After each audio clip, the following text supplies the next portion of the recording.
Welcome to the latest episode of the Detroit Lions Lone Wolves podcast. Big things happening this week with the Detroit Lions. Finally, we get a chance. I'll be out there Friday to get an opportunity to watch the Detroit Lions practice. It's a voluntary workout, but it's a full team workout. The rookies will get a chance to see how they combat and battle against some veterans. We'll get a chance to see, at least for the first time this offseason, how Terry and Arnold and his Rakestraw look.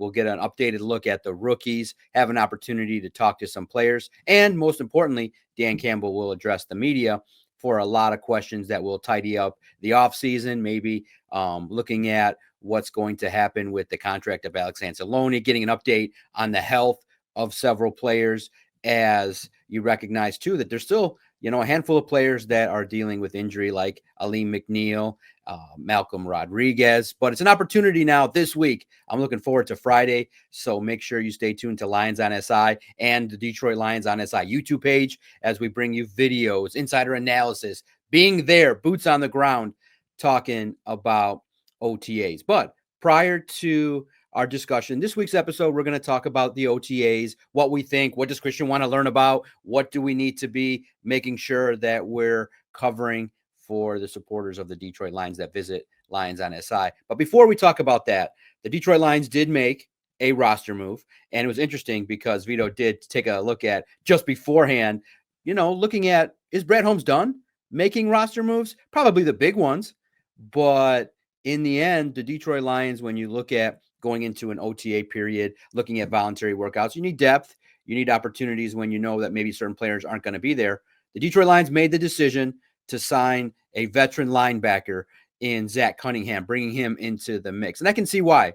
Potentially, it's expected that Alex Anzalone may not participate in voluntary workouts. That's yet to be determined, but he hasn't in the past, at least in 2024, was not part of voluntary workouts. And so also, you recognize, like we said earlier, Malcolm Rodriguez still dealing with some injury. You don't know the participation level that you're going to want to see in Derek Barnes so early in the offseason. But, Christian, I'm curious. It's a stacked linebacker room. There are a lot of players vying for opportunities. What do you make of the signing? What can Zack Cunningham bring? Because it kind of has the feel of, hey, if the Lions coaching staff can get more out of the veteran than the Broncos and Eagles did, if he can kind of return to form from his play maybe a couple years ago, maybe they got something there in an inexpensive depth piece.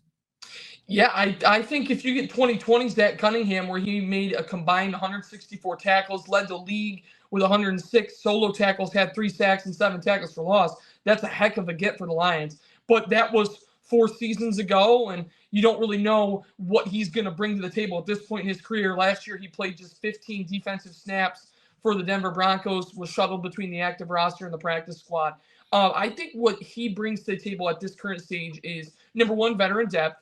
If they're not going to have Anzalone for the voluntary workouts, it'd be nice to get another veteran linebacker in there who can come in and do things at a high level and set the standard. And I think Cunningham can be that guy. And then assuming they keep him around for training camp and things of that nature, I think that this is a guy who's going to seriously compete for a roster spot. When you talk about the top end of that linebacker room, you've got a lot of talent there with Alex Anzalone and Jack Campbell, Derek Barnes, Malcolm Rodriguez. That kind of core group. Grant Stewart is another one who can really bring it. But then you look at the back end of that roster, and these are all guys that had to play significant roles at some point. Guys like Trevor Nowaski, Anthony Pittman, Ezekiel Turner. Like, these are the kind of guys that Zack Cunningham can go out and maybe battle for their roster spot. And I think that assuming he makes it through OTAs and he's just not a depth addition if Anzalone's not going to be there and he's in the mix in training camp, this is a guy who's going to go out there in the preseason and probably get quite a few snaps and probably do a pretty good job and make things difficult for the coaching staff when it comes to whittling down that final roster. So I'm very intrigued by the fit here. He, at his best, he's one of the best tacklers in the game and had 3 straight seasons with over 100 tackles. So this is a guy who can really do it and has proved he can do it. Again, the production the last couple of years, maybe not so high. He did have 85 tackles for the Eagles in 2023. Couldn't really get it going with the Broncos. He's going to be 31 years old. So we'll see how it all plays out. But I'm really intrigued by this fit because, like I said, at his best, he was really solid and can be a guy the Lions can rely on. So we'll see how it all shakes out. But this is an intriguing addition, to say the least.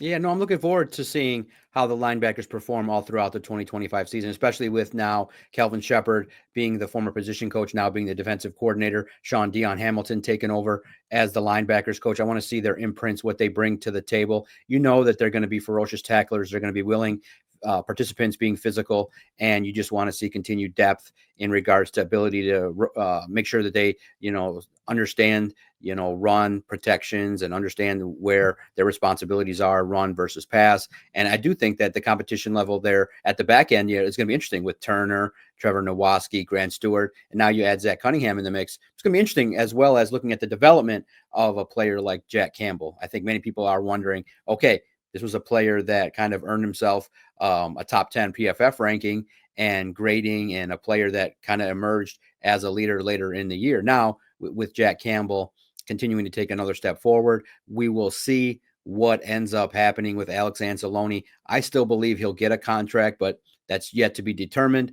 But at this point in time, I do think, very fair, low risk signing that will add competition to the room. And maybe we'll get a chance to have a conversation with him on Friday or in the next OTA session. But now it's that time of year where at least 20 teams started on Tuesday in regards to the organized team activities. I spent part of the Memorial Day weekend checking out some of the coaching interviews that they were given from the Jets and the Bears and others as well, those that have already started participating. It's good to kind of see football kicking off as rookies start to get more in the mix. Now, this opportunity is great because what's going to happen is we get a chance to see, a practice that takes place, maybe some competition that will take place, some 7-on-7 and some team periods that will showcase some competition.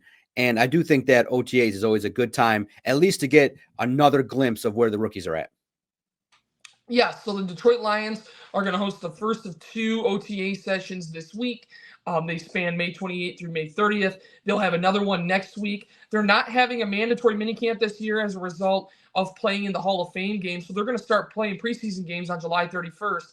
And so the Lions need to maximize these 2 sessions of OTAs before they get rolling in training camp in July. The Lions, like I said, they are not going to have a mandatory minicamp. So this is going to be their teamwork this week and next week. So it's important for them to hit the ground running and get rolling on that aspect of things, because when training camp comes around, you're going to be ready to roll, right? And it's going to be important that they get going. So for the Lions, this is the first opportunity for the rookies to go against the vets, to see the whole team together. It's going to be a sight to see for those of you who are going to be down there at Allen Park. Really exciting time for the Detroit Lions as they start OTAs. And really, with no mandatory minicamp, this is it until training camp this week and next week. So it'll be fun to watch how it all plays out. Yeah, if you could ask Dan Campbell one question, what would you want to know from the Lions head coach? Yeah, so I mean, there's a whole laundry list of things, but at the top of my list, number one, the confidence in Aiden Hutchinson getting back to full form, and I'm sure he's been very steadfast in how much he believes in Hutchinson. But I think that just getting that extra clarification, having seen him work out here in the spring, it would be nice to hear what he has to say about that. The offensive line, what happens on the offensive line? Who of the rookies does he feel the best about right now at this stage? Is there potential for Tate Ratledge to move to center full time? Things of that nature is going to be interesting. The secondary, DJ Reed or Terrion Arnold as CB1. You'd think it's Reed based on the veteran pedigree, but maybe the hopes for Arnold are that he takes over as the cornerback 1 and DJ Reed can be a really nice solid number 2. So those are just a couple of the things I'm interested in. Obviously, you'd love to hear about the developmental players as well, guys like Gio Manu. So, we'll see what kind of questions they ask him. Obviously, the Anzalone contract, like you mentioned earlier, there's a lot that he's going to have to be ready for when the media comes to town. Exactly. And he'll confirm what the potential is for the joint practices. Maybe he'll be asked about, the Dolphins, which I do think is now pretty much going to happen. It's the Lions are going to have a joint practice with the Dolphins, and then we'll find out if the work done to kind of bring the Texans in has been done and will be confirmed as well. The Lions are looking for 2 joint practices. They probably will have one against the Dolphins. And then Atlanta's been ruled out. So, Christian, it's a sad time. We're not going to get those magic wings. It's just one of those deals. Not yet. And the last thing to find out is whether the Texans and the Lions will have an opportunity for joint practices. But now looking at what the main topics will be, and I think you touched on just a couple of them right there. we get a chance, hopefully, to see Aiden Hutchinson out on the field, just seeing how he looks physically.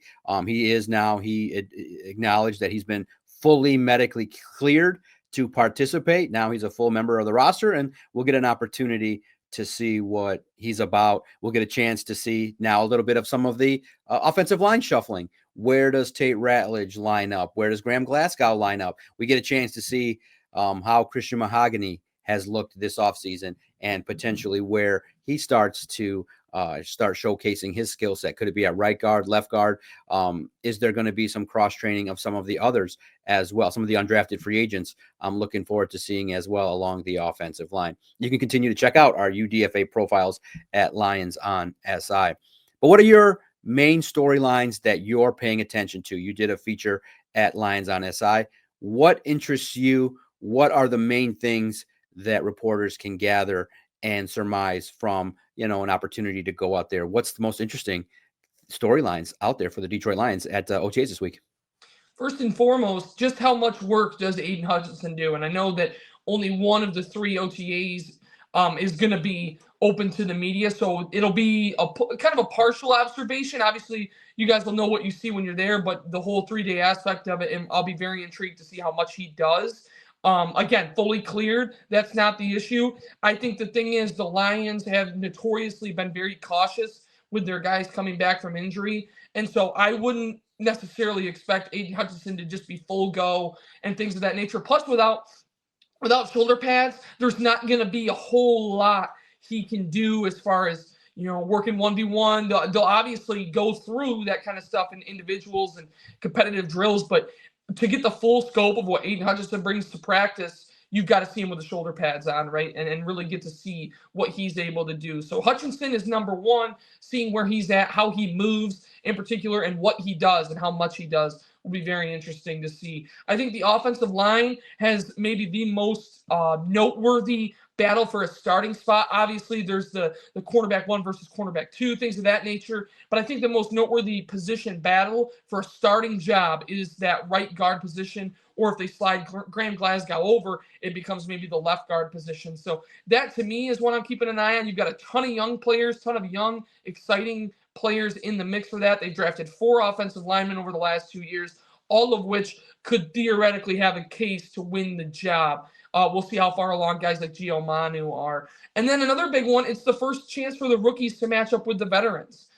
You're going to get to see Isaac Tesla getting press covered by maybe DJ Reed or Terrion Arnold. You're going to see Miles Frazier and Tate Ratledge going up against maybe DJ Reed or Roy Lopez and things of that nature. You're going to get to see maybe Dominic Levitt mixing it up out there against Ennis Rakestraw, or Dan Jackson's out there trying to cover Khalif Raymond, things of that nature. Like, you're going to get to see these guys go up against their veteran counterparts for the first time. We'll see Tyleik Williams was limited at rookie minicamp. We'll see if he gets a bigger workload at OTAs as well. So those are my 3 main ones. I'm very intrigued by all 3 of those storylines. What about you? What do you think the biggest storyline is for organized team activities this week?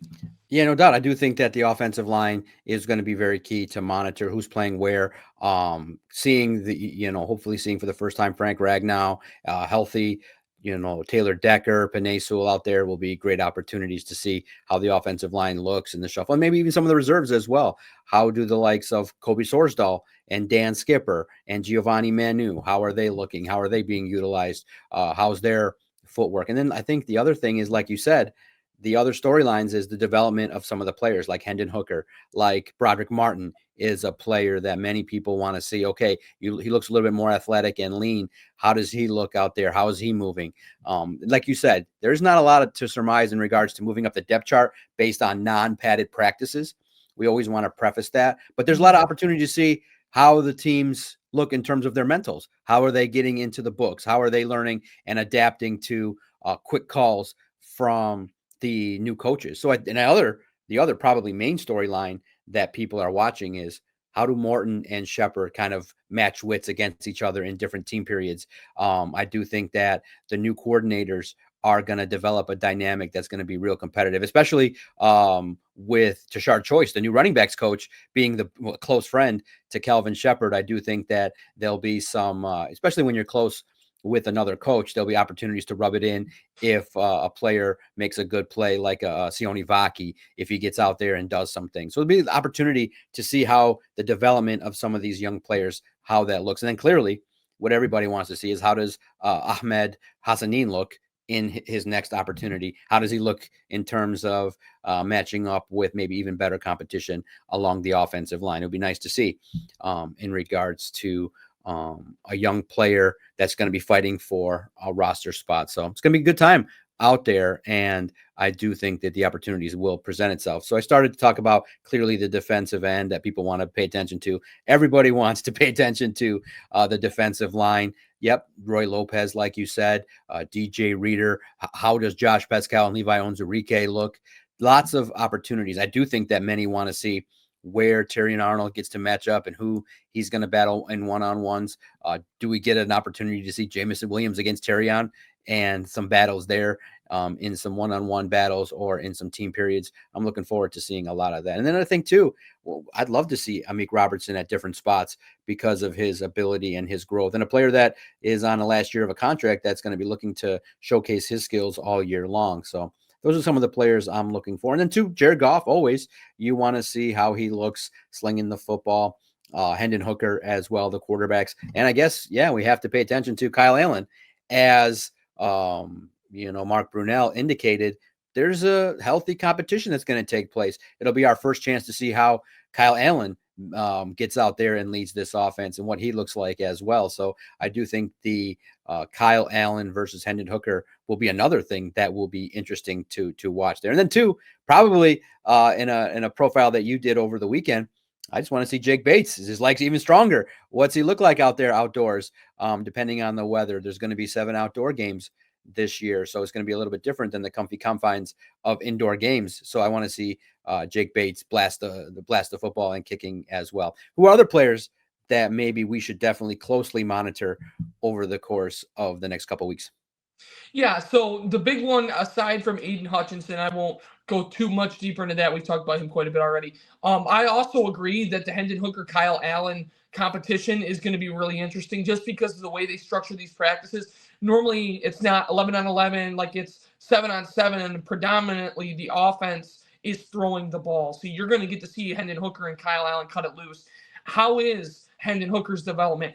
Has he improved with his timing and his accuracy? Does he look like somebody the Lions could confidently turn to in the event of an injury? That'll be very interesting because I think Kyle Allen's pedigree gives him a really good shot to compete and win the backup job. And I don't think this is going to be easy by any means for Hendon Hooker. That'll be very interesting to follow along with. Another interesting one, I think, is Sione Vaki. Sione Vaki played that like 4th running back role, didn't get a ton of carries, did a lot of his work on special teams. And Craig Reynolds is somebody that ended up stepping up at the end of the year last year. Do the Lions want to carry 4 running backs again? Is Sione Vaki going to be a guy who you only utilize on special teams again? No doubt there's value in that.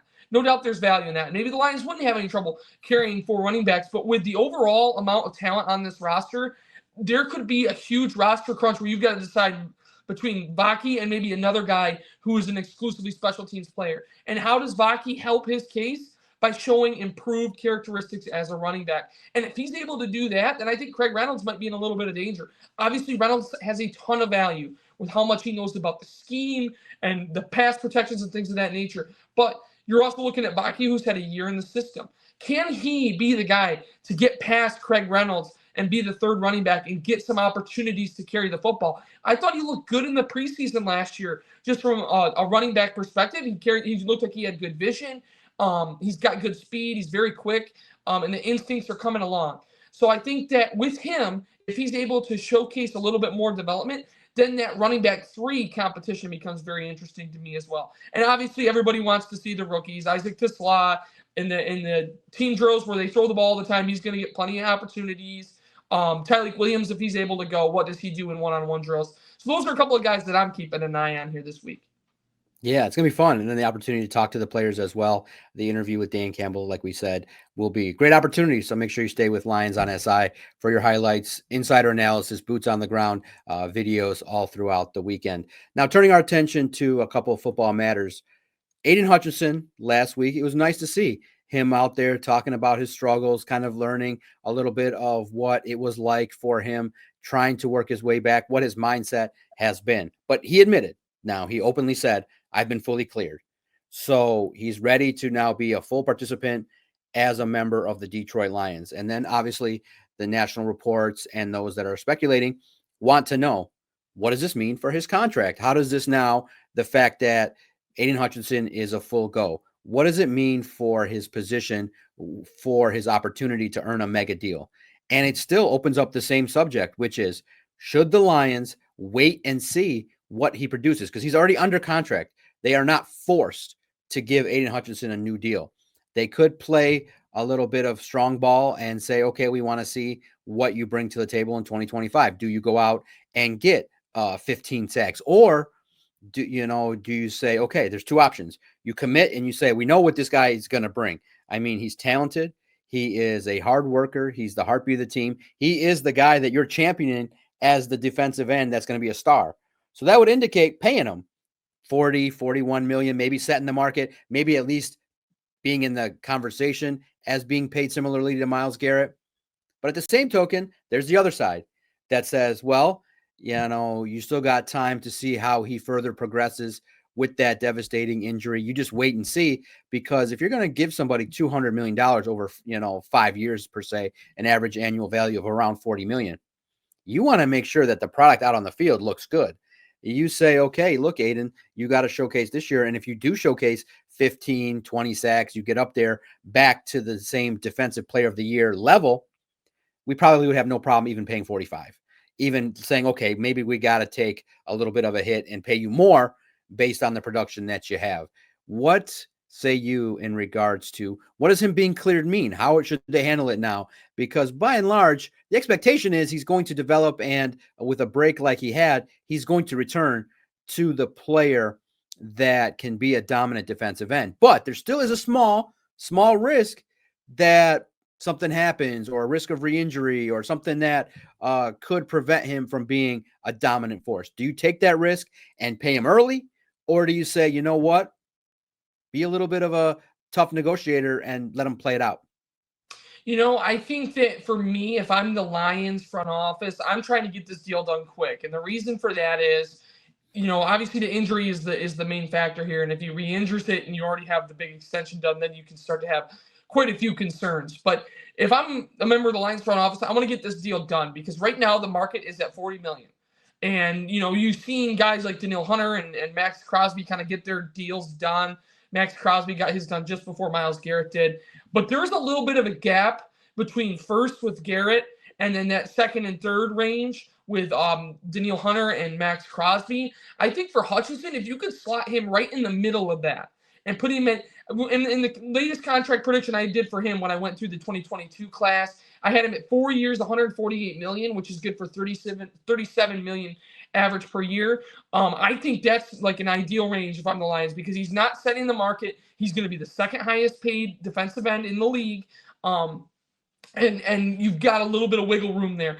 And who knows what happens to the salary cap in another couple of years with the way edge rushers are paid. That would probably look like a discount in another year or two. Like, Hutchinson's a very good player. Has he earned top end money? Has he earned the right to be the guy, the highest paid guy in the league at that position? I don't think so right now, because he's only in his third year, or going into his fourth year, and he only played 5 games last year. Was he one of the best, if not the best, pass rushers before he got hurt?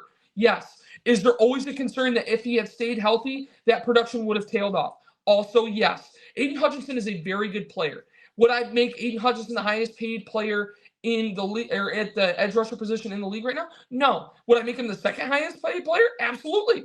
Absolutely. I've got no issue with that. And if he goes out there and does well, and then in another couple of years, you can renegotiate and make him that guy. So anytime you're throwing money like that around, it's got to be a sure thing. If I was the Lions, I'd do it 4 years, $148 million. I may even go to $38 million a year, or 39. I'm just not ready to go to that precipice yet. The highest I'd maybe go is maybe match 40 mil, but I'm not going any higher right now. That said, if he goes out there and has a really good year this year, now that price tag is 42, 43, maybe 45 million. a year. So it's a little bit of a gamble, but if I'm the Lions, I want this deal done right now because there's always the chance that he outperforms what he did, and all of a sudden now that price tag is well above 40. Yeah, so make sure we pay attention to something to pay attention to over the course of the next several months. Now, to close out the podcast, I do want to look at two offensive stars and how the Lions could utilize them. One of the biggest questions is heading into this now break that's going to happen. The Lions will take 5 weeks off after OTAs, and there'll be an opportunity to reset. Everybody will regroup and then come back at the start of training camp before the Hall of Fame game. But I'm curious now. John Morton has access to two great offensive weapons, and PFF looked at in a fantasy football piece kind of the unique way the Lions have used Jameson Williams at different spots, the X, Y, and Z spot in different sets. With John Morton, he clearly wants to throw the football deep much more. So I expect Jameson Williams to be a focal point of the deep threat offense. But I do think there's opportunities as well to try Jameson Williams at different spots in different sets at 2 wide receiver, 3, 4, maybe even 5 wide receiver sets. I'm curious, just based on the history of how the Lions have used him, what John Morton can deploy. Jameson Williams is a unique physical specimen, very much a player that has a skill that not many at his position will possess, that speed to allow him to get past defenders, allow him to be utilized maybe in the run game like a Deebo Samuel. You can use him in so many a variety of ways. What do you think is best? How could John Morton best get the potential and continue to see the growth from Jameson Williams? Yeah, I think for him, the biggest thing is to utilize him in a way that puts the most fear in defenses. What's the biggest thing everybody talks about Jameson Williams? Well, he can take the top off the defense. So when he runs these vertical routes, the defense puts their attention there. And sometimes it's multiple guys worried about don't let JMO beat you deep. And that may not result in Jameson Williams having 100 catches and things of that nature. But what it does is it opens up the middle of the field. And so I think with Jameson Williams, there's always going to be plays where he's the number one option. He's a vertical guy who did show some more variation within his route tree in 2024 when he got his real first, I would say his real first extended opportunity over the course of an entire season was last year. So I think for Jameson Williams, he's going to be a guy that's always stretching the field vertically. He's going to run a ton of vertical routes. But I also think there's an aspect of his game where he is so quick and so fast that he can separate on these outbreaking and in-breaking routes and really take advantage of the middle of the field himself.